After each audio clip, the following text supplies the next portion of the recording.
Баяғыда үлкен бір патша уәзіріне барып айтқан екен: әй уәзірім, мен саған 3 сұрақ қоям, жауап берсең дәрежеңді көтерем, жауап бере алмасаң одан сайын түсіріп тастаймын дәрежеңді деп айтады дейді. Мен жанында жүрген уәзірі патшаның ішіп жүрген тамағын ішеді, патша ішіп жүрген тәрелкелерден тамақ ішіп, мана қолдарына күміс стақандарды ұстап алып су ішіп жүрген, шарап ішіп жүрген уәзір ғой. Қоя қойыңыз дейді да, дәрежемнің көтерілгенін қалаймын дейді.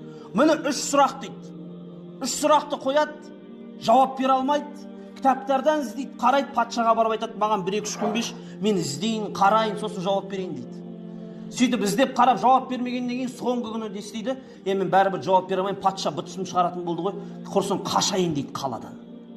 Сөйтіп сәйгүлік атына мініп қашып, әбден біраз жүргеннен кейін жаңа бір талдың түбіне келіп отырады ғой. Сәйгүлігін қойып қояды да өзі ұйықтайды. Сөйтсе бір жағынан бір қойшы жүр дейді. Үстінде жаңа жамау киімі бар, қой бағып жүрген. Сосын жаңағы қойшы сәйгүлікті көріп қалады. Сосын манағы уәзірді көріп қалады да, сәйгүлігіне қарап отырып: мына жай адам емес дейді. Атының өзін қараш дейді, ер тоқымын қараш дейді. Мынаны оятайын, бұл алыс жерде не істеп жүр екен деп сұрайын дейді. Сөйтіп мана қойшы барып оятады ғой. Сөйтіп сұрайды: не болып қалды? Басеке, мына алыста жүрсіз, мен мына жерде қой бағатын едім, қала айдалада, не істеп жүрсіз десе: қойшы, қоя берші бар, сен өз жолыңмен жүре бер, мен өз жолыммен қала берсем. Жоқ, айтыңызсайшы, басқа ешқандай жоқ. Сырласыңыз болса осы мен қойшы болам, жауыңыз болса да осы мен қойшы болам, досыңыз болса да осы мен қойшы болам. Енді достасқан жақсы емес пе? Жарайды, саған айтайын дейді. Патша 3 сұрақ қоям деді. Жауап берсең дәрежеңді көтерем, жауап бере алмасаң дәрежеңді түсірем деді. Қойды, мен жауап бере алмадым. Қойшы айтады да: маған айтсайшы, мен білетін шығармын дейді. Қойшы, сен не білесің? Далада жүрген адамсың. Мен мынандай интеллект, қаланың ішінде сондай адамдардың жанында жүріп біле алмадым. Сен не білесің? Қойшы айтады: біреу білген нәрсені екінші білетін шығар. Біреу білмесе екінші біледі, көріп көрсе дейді. Жарайды, айтып көрейінші, не болса да деп айтады. Бірінші сұрақ мынау дейді: дүниедегі ең үлкен ақиқат, ең үлкен шындық не дейді?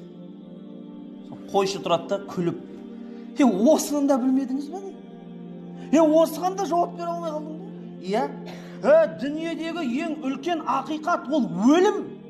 Ең үлкен шындық ол өлім. Бүкіл адам сенеді бұған. Бүкіл біледі бұның ақиқат екені. Өлімнен ешкім қашып құтыла алмайтынын біледі. Бай болсын, кедей болсын, патша болсын, уәзір болсын. Ана уәзір ойлап: ойбай, мен мынаның жауабын қалай білмеймін? Маған менің қалай өзімнің басым бар маған? Екінші сұраққа жауап берші. Дүниедегі ең үлкен өтірік не? Қойшы тағы күліп жібере: сонда білмедім бе? Ең үлкен ақиқат өлім болатын болса, ең үлкен өтірік мынау өмір емес пе? Жалған ғой. Қойныңдағы қатының, балашағаң, дүниең қалады бүкілі. Жалған барлығы дейді. Саған 3-ші сұрағымды да қойып алайыншы онда дейді. Мынау бір қойшымен бүкіл проблемамды шешіп алатын болдың ғой деп мәз болады. Сосын қойшы тұрады: қойыңыз ал дейді. Дүниедегі ең үлкен биік не нәрсе дейді. Қойшы тұрады да айтады: мен мынаның жауабын білем дейді, бірақ айтпаймын саған дейді. Неге айтпайсың? Айтсайшы дейді. Бір шартым бар дейді. Соны орындасаң айтам. Қандай? Мына мен итім, ыдысы бар мынандай. Мен соған жуынды салам. Бізден қалып кеткен қалдық тамақтарды салам. Итім содан тамақ ішеді. Қазір итіме тамақ берген кезде сен де содан ішесің дейді. Сосын ішесің, сосын барып айтам дейді. Сосын тұрады да: іше, сағанда не бар? Жақ патша мен дәрежемді көтеріп жібереді. Сосын әйтеуір қиналып, нәпсін езіп, ал ішем дейді. Сөйтіп барып кәдімгі итпен тамақ ішеді.